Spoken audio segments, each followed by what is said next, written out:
Everyone, welcome to my YouTube channel chemistry by Mishal. आज हम carbon 13 NMR spectroscopy के अंदर एक नया टॉपिक डिस्कस करेंगे which is related to our previous topic nuclear Overhauser enhancement. इसके अंदर हम जो है वो क्रॉस पोलराइजेशन के बारे में डिस्कस करेंगे। जो हमारे पास क्या है, न्यूक्लियर ओवरहॉजर इनहैंसमेंट जो हमारे पास टॉपिक था या फिनोमिना था, उसकी जो है वो ओरिजिन है। ठीक है, यानी हमारे पास पोलराइजेशन ट्रांसफर के रिजल्ट में हमारे पास न्यूक्लियर ओवरहॉजर इनहैंसमेंट होती है।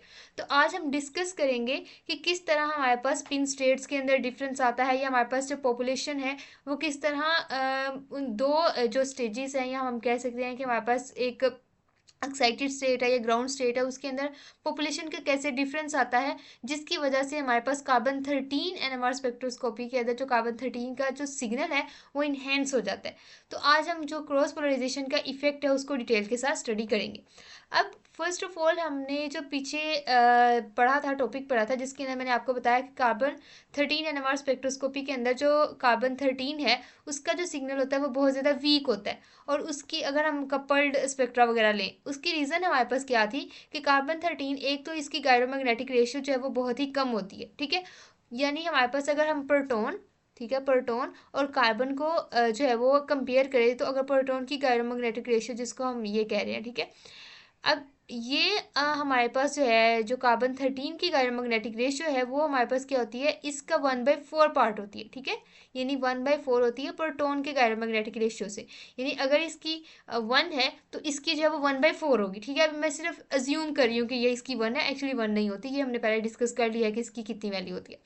यानी कार्बन 13 की जो गायरोमैग्नेटिक रेशियो है वो प्रोटॉन की गायरोमैग्नेटिक रेशियो के क्या है, 4 टाइम्स लेस है। इट मीन्स कि हमारे पास जब गायरोमैग्नेटिक रेशियो कम होगी, ठीक है, एज ए रिजल्ट हमारे पास क्या होगा, जो सिग्नल की इंटेंसिटी है वो भी लो होगी।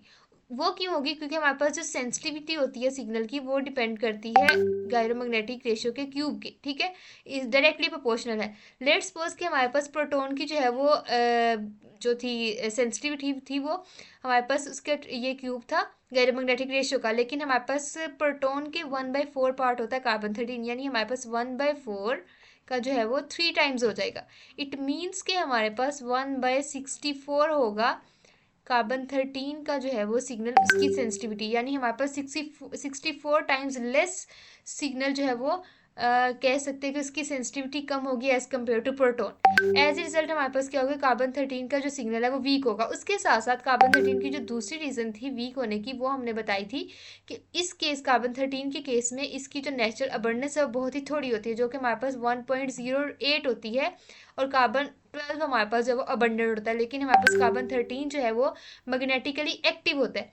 एज ए रिजल्ट हमारे पास क्या होता है कि कार्बन 13 को ही हम स्टडी करते हैं, और कार्बन 13 की मैग्नेटिक प्रॉपर्टीज़ जो है वो बहुत होती तो है, लेकिन कार्बन 13 इटसेल्फ जो है वो लेस अबंडेंट होता है, यानी 1.08 यानी 1% होता है। जबकि हमारे पास प्रोटॉन की बात की जाए तो वो 99% होता है। ठीक है, यानी हमारे पास ये 1% है as compared to proton. As a result you can say कि 6400 टाइम्स कार्बन 13 की जो सिग्नल की जो इंटेंसिटी है वो लो होगी एज कम्पेयर टू प्रोटॉन। यानी अगर प्रोटॉन की 6400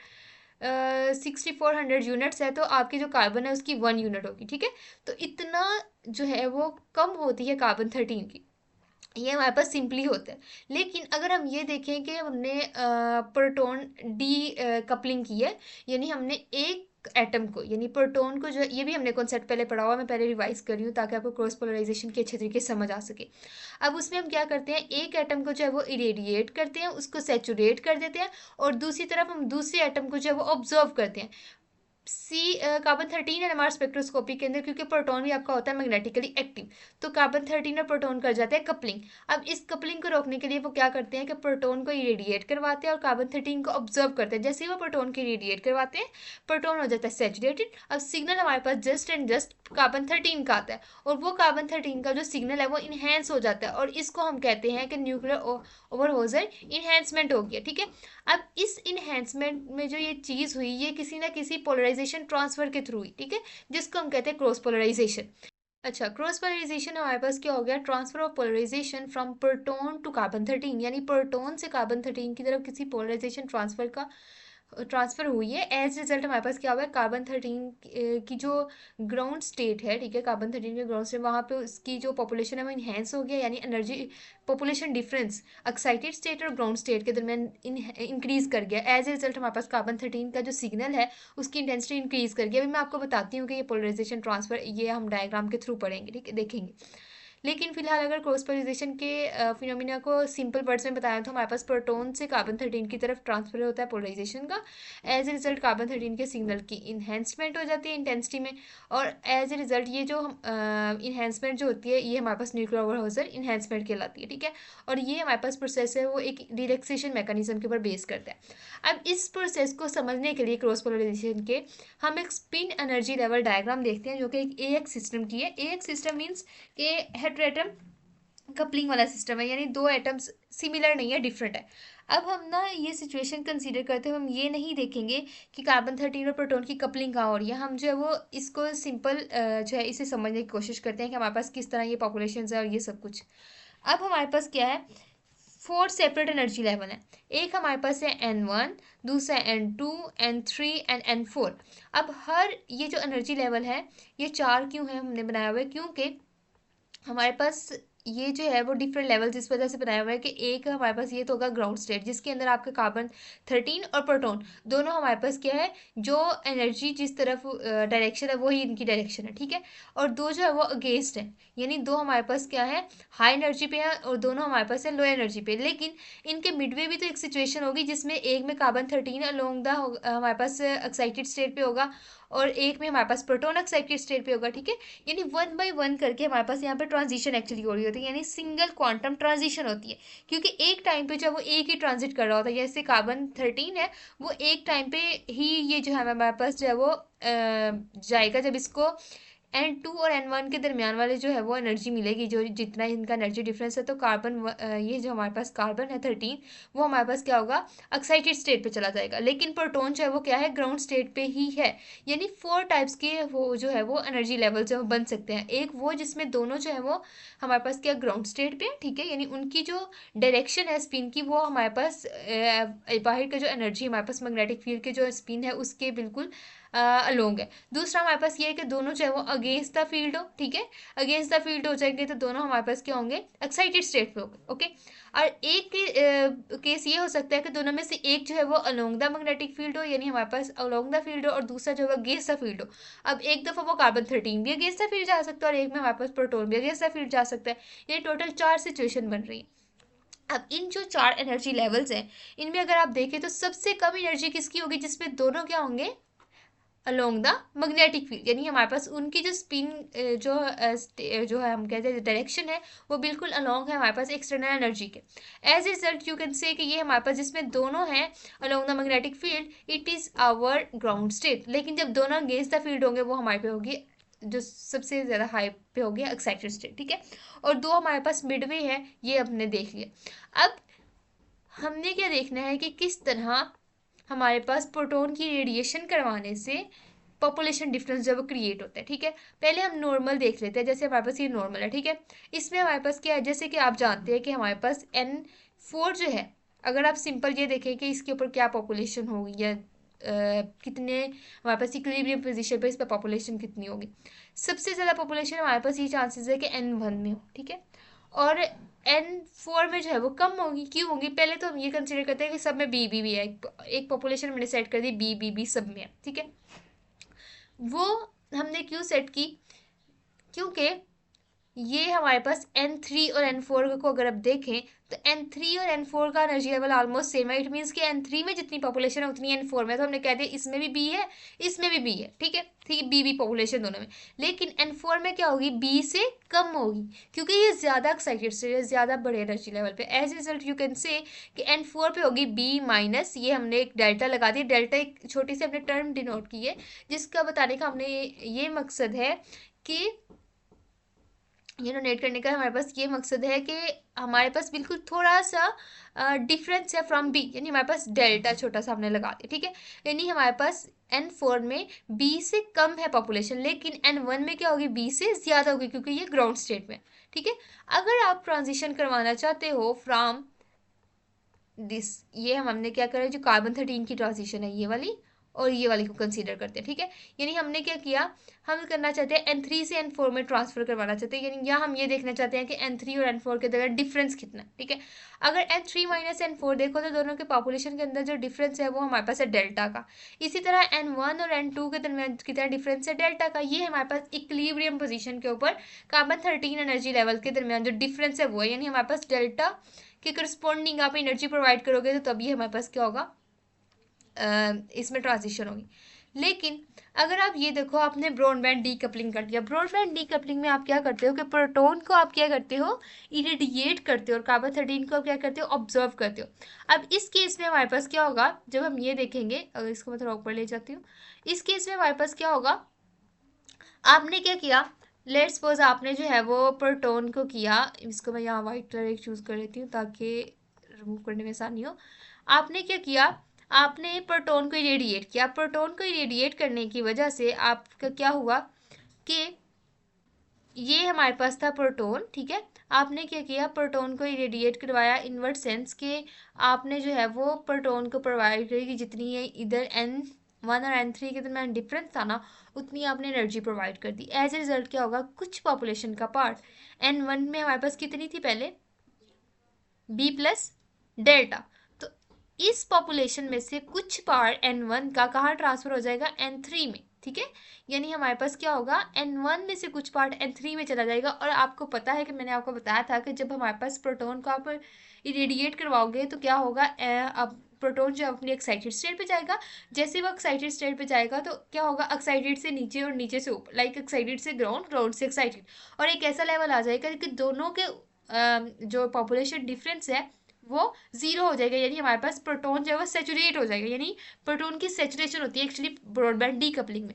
as a result you can say कि हमारे पास क्या हो रहा है कि एक तो यहाँ से प्रोटॉन का हो सकता है, ठीक है, यहाँ से प्रोटॉन का हो सकता है ट्रांसफर, या हमारे पास यहाँ पे हो सकता है, ठीक है।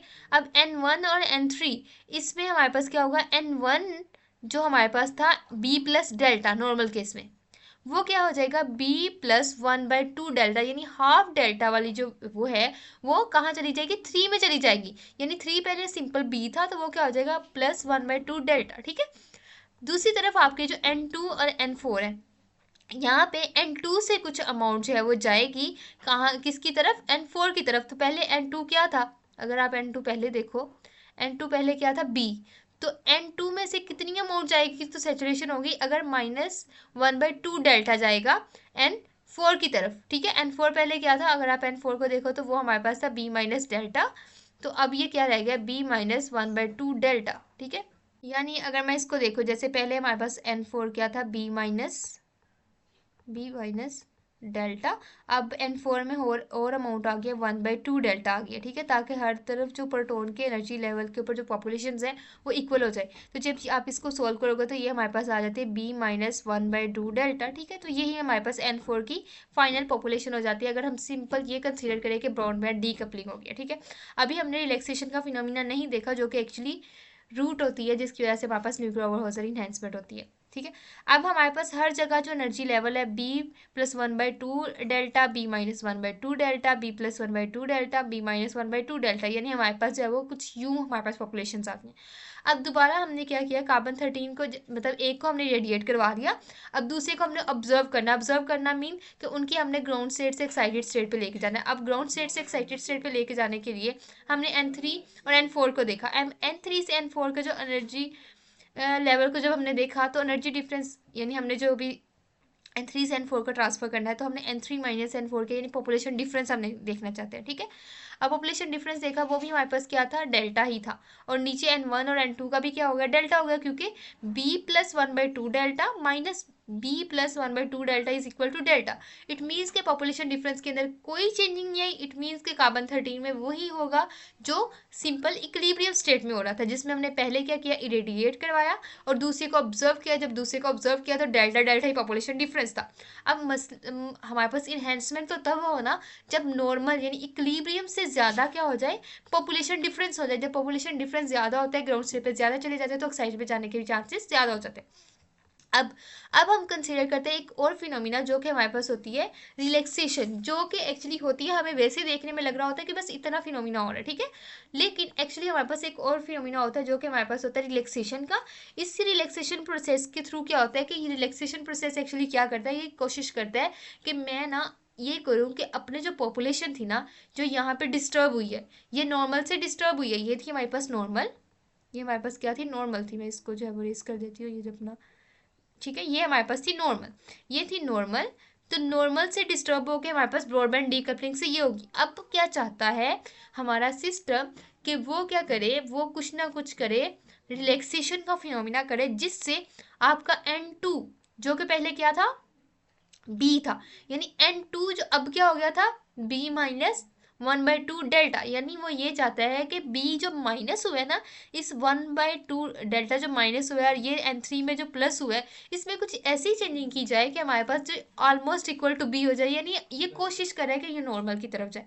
अब ये इस कोशिश के दौरान हमारे पास एक्चुअली क्या होता है, ये वाली, अभी तक हमने ये देखी थी, ये चीज़ें ऑब्जर्व की थी, ये वाली, ठीक है। अब जब हमारे पास होता है ना ब्रॉडबैंड डीकपलिंग और रिलैक्सेशन होती है, उसके बाद उसमें क्या होता है कि जो N4 जिसके ऊपर एनर्जी, N4 जो है वो हाई एनर्जी लेवल पे, ठीक है, और इसके ऊपर पॉपुलेशन क्या होनी चाहिए, कम, तो और N1 में क्या होनी चाहिए, ज़्यादा। लेकिन जब हमने ब्रॉडबैंड डीकपलिंग की तो उसमें थोड़ा सा डिस्टर्ब हो गया, ठीक है, N1 में थोड़ी सी ज़्यादा चलेगी। अब क्या होगा, और N4 में जो है वो क्या हुआ था ब्रॉडबैंड डीकपलिंग में, वो हो गई थी N1 में जो है वो नॉर्मल से कम हो गई थी। नॉर्मल क्या थी, बी प्लस डेल्टा, लेकिन बाद में वो क्या हो गई थी, बी प्लस 1/2 डेल्टा, यानी हमारे पास क्या होगी, N1 में थोड़ी सी कम होगी और हमारे पास N4 में थोड़ी सी ज़्यादा होगी। N4 में पहले थी बी माइनस डेल्टा, अब कितनी थी, बी माइनस 1/2 डेल्टा, यानी 1/2 डेल्टा का फर्क पड़ गया, ठीक है। अब इसको रिस्टोर करने के लिए क्या करेगा, N4 से आपके पास जो है वो आएगी पॉपुलेशन N1 में। ये हमारे पास रिलैक्सेशन के थ्रू होती है, ये डबल क्वांटम ट्रांजिशन होती है। इट मीन्स कि हमारे पास बोथ स्पिन जो है वो साइमल्टेनियसली क्या होते हैं, वो अलाउ ट्रांजिशन के थ्रू आ जाते हैं नीचे N1 में। एज रिजल्ट हम कह सकते हैं कि हमारे पास यू कैन से कि डी पॉपुलेशन का डी पार्ट, ठीक है, डी पॉपुलेशन थोड़ी सी डी जो है, जो कि हमारे पास इक्वल होती है ऑलमोस्ट फैक्टर टू 2.998, ये हमारे पास डी जो पॉपुलेशन है ये थोड़ी सी N4 में से N1 में आ जाती है ताकि कंपनसेट हो पाए और हमारे पास इक्विलिब्रियम पोजीशन थोड़ी बहुत मेंटेन हो जाए। इस चक्कर के अंदर क्या होता है कि N1 में हमारे पास क्या होता है, एक डी पॉपुलेशन ऊपर से आती है और जो डी पॉपुलेशन ऊपर से कम हो जाती है, दरमियान वाले वैसे के वैसे ही रहते हैं। अब एज ए रिजल्ट हमारे पास क्या होता है, इस प्रोसेस के रिजल्ट में हमारे पास, अगर आप, अब हमने इरेडिएट करवा लिया, रिलैक्स करवा लिया, अब हम देखते हैं ऑब्जर्वेशन हम करते हैं अपने कार्बन 13 पे।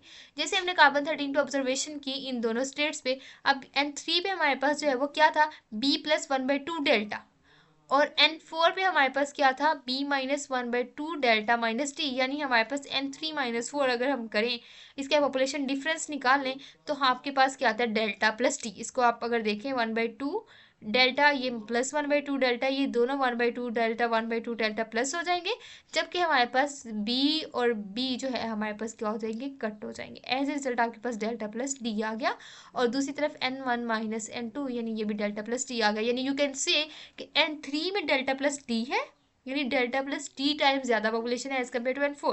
एज ए रिजल्ट जब पॉपुलेशन इंक्रीज करेगी या जब पॉपुलेशन ग्राउंड स्टेट पे इंक्रीज करेगी है, एज ए रिजल्ट ज़्यादा हमारे पास वो एक्साइटेड स्टेट पे जाएगी, एज ए रिजल्ट जो सिग्नल है वो इन्हेंस हो जाएगा। यानी सबसे पहले हमारे पास ये जो ब्रॉडबैंड डीकपलिंग के रिजल्ट में पॉपुलेशन डिफरेंस क्रिएट हुआ, वो नॉर्मल से परे हटी, ठीक है, उसकी पॉपुलेशन का जो डिफरेंस है। लेकिन अगर हम देखते थे ये पॉपुलेशन जो थी हर एक में वो डिफरेंट ही, लेकिन सॉरी पॉपुलेशन जो डिफरेंस था वो वही रहा, लेकिन ब्रॉडबैंड डीकपलिंग के रिजल्ट में जो वैसे पॉपुलेशन थी वो सब हर एक स्टेज के ऊपर, हर जो हमारे पास लेवल है उसके ऊपर डिफरेंट थी। लेकिन एक और फिनोमिना होता है जो कि हमारे पास होता है रिलैक्सेशन का। उस रिलैक्सेशन के रिजल्ट में हमारे पास जो पॉपुलेशन डिफरेंस है वो क्या हुआ, वो डिफरेंस जो है वो चेंज हो गया इक्विलिब्रियम से, जो कि डेल्टा प्लस डी और डेल्टा प्लस डी था दोनों केसेस में, N3 और N1 की। As a result you can say कि हमारे पास पॉपुलेशन डिफरेंस जब इंक्रीज कर गया, यानी हमारे पास ग्राउंड स्टेट पे ज़्यादा है, एक्साइटेड स्टेट पे कम है, तो एज ए रिजल्ट हमारे पास एक्साइटेशन के चांसेस ज़्यादा हो जाएंगे, कार्बन 13 का सिग्नल जो है वो इन्हेंस कर जाएगा, क्योंकि डी की वैल्यू है plus 2.998। As a result you can say कि हमारे पास तकरीबन 3 टाइम्स है वो सिग्नल इन्हेंस हो जाता है, और यही हमारे पास था न्यूक्लियर ओवरहोजर इन्हेंसमेंट के अंदर कि हमारे पास 3 टाइम्स जो सिग्नल है वो इन्हेंस कर जाता है देन प्रीवियस सिग्नल। ठीक है, तो ये था हमारा आज का lecture. Thanks for watching my video. अल्लाह हाफिज़।